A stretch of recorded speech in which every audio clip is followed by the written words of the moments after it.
Donc Virginie Martin, vous êtes directrice des expositions artistiques. Aujourd'hui, vous lancez du coup une exposition sur l'Égypte et les pharaons qui va débuter le 19 avril. Qu'est-ce qu'on va pouvoir retrouver? Alors c'est effectivement une exposition qui raconte 3500 ans d'histoire. On a une civilisation qui va s'installer aux Carrières des Lumières et donc on va découvrir des bas-reliefs, des peintures, des sculptures, des monuments. Tout cela est raconté avec un fil conducteur qui est celui du cycle de la vie. Donc on découvre d'abord la création de l'univers, les premiers hommes qui s'installent, leur quotidien, celui des pharaons également. Et puis on va approcher évidemment tout ce qui est sacré avec une progression dans les temples.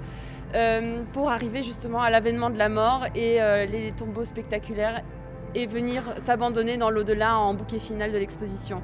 Donc il y a vraiment tout ce cycle de la vie qui est raconté à travers les chefs-d'œuvre de l'art égyptien durant l'Antiquité. Vous avez travaillé avec un égyptologue, vous nous avez dit, pour faire cette exposition? Tout à fait, on a un égyptologue qui nous a accompagnés, qui a vérifié justement la sélection iconographique qui est présentée ici. On a 300 images d'œuvres qui viennent des plus grands musées du monde, qui sont réunies ici avec cette technique d'animation en plus. Et donc effectivement, il est venu s'assurer que tout ce que l'on présentait était bien conforme au récit, au parcours et que ça pouvait fonctionner parce qu'on mélange des sources d'époques différentes. C'est cette liberté que j'ai prise, mais par contre, ce sont en tout cas des coutumes ou des croyances qui ont perduré sur 3500 ans. Il fallait que quelqu'un puisse vérifier cela. Et quand on se balade, on a vraiment l'impression d'y être. C'est vraiment une expérience qui est immersive. Comment on fait pour rendre cette expérience vraiment immersive?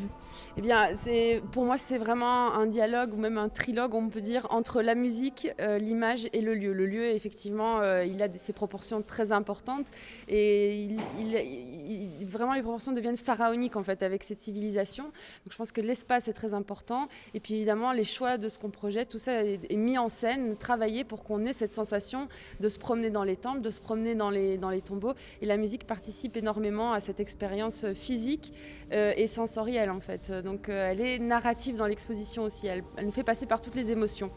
Et en termes techniques, comment ça se passe? Alors on a des studios qui travaillent sur ces expositions, c'est près d'une trentaine de personnes qui travaillent sur près d'un an.